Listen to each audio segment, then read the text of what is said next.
So you finally have that lead on the phone. That is the hardest part. So what do you do next? Is it to tell them that you're the best realtor out there, that you'll make them zillions of dollars, or give them all the information that you have about the market? No. In fact, that's not what you should be doing. Rather, there are 3 things that you should be doing whenever you get a cold lead on a phone, meaning not someone that you know already. The first thing is listen. The second one is to send clear, concise, unmistakable symbols that you are in fact a professional. And the final one, set up an appointment. We'll talk about these 3 things, how to do them effectively right now. Very often we get caught in talking about the market because we're excited to do so. That means that we're talking and not listening. So the first thing to do, and always be aware of this whenever you're on the phone with a prospect, is listen to who's actually speaking more. If it's you, zip it and ask questions. Now, another way to stay focused on learning what the lead actually wants is by asking open-ended questions. We hear about it all the time. If you have trouble with this, prepare some questions like, how was your buying experience last time if you bought? Have you bought before? Is this your first home? Why are you moving right now? What's your timeline? What's motivating you?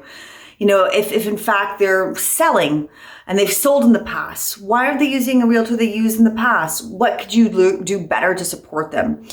Another key sort of aspect of listening is that you want to find out all of the reasons behind why they're speaking with you, because it's only when you have this information that you can deliver actionable messaging and also support so that they are interested in working with you. After all, we want to work with people that we like, know, and trust for sure, but that we know can also actually help us. And how do you know how someone needs help or what support they need if you don't ask?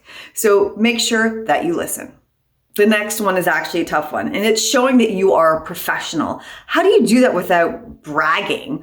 Well, one way is to first listen.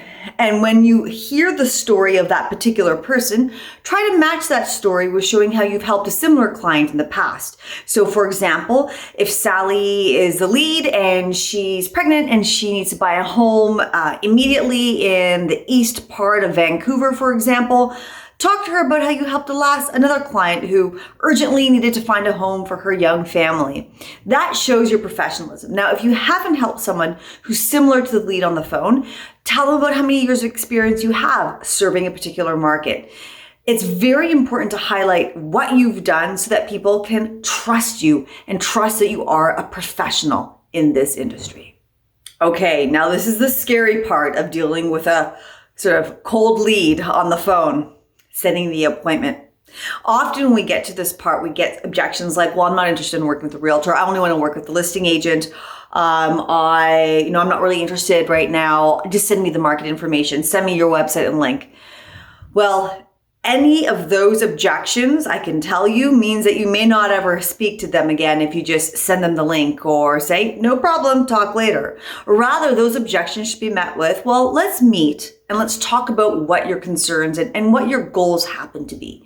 Set that appointment. Remember, every response, I don't want to work with a realtor, I just need market information, I just want to know a little bit about this house.